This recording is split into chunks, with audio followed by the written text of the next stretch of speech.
Hello mga kasisip ko, tunay. Ito legit na legit talaga na hindi didikit yung itlog sa ating kawali. Dahil yung aking kawali ay stainless. So, kung minsan napiprito ako dito na dumidikit siya. So, ito yung hack natin sa itlog para hindi dumikit.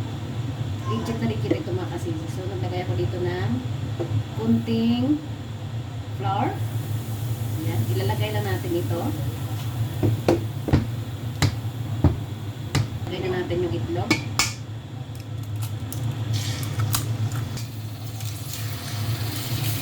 Makikita nyo na hindi siya dumidikit. Pwede nyo itong gawin sa bahay nyo mga kasisi ko. O, diba? Kitang-kita nyo talaga na hindi siya dumidikit.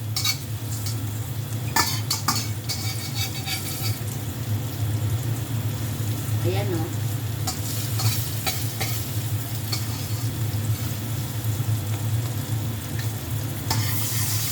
Baliktarin natin, hindi na talaga dumidikit. Baliktarin natin. Ang ganda ng labas mo. Ito naman yung kabila.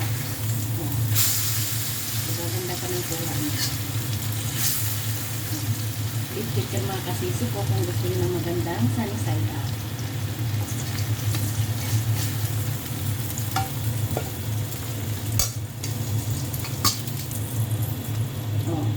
Perfect na perfect. O, kain na po tayo mga kasisipong tunay.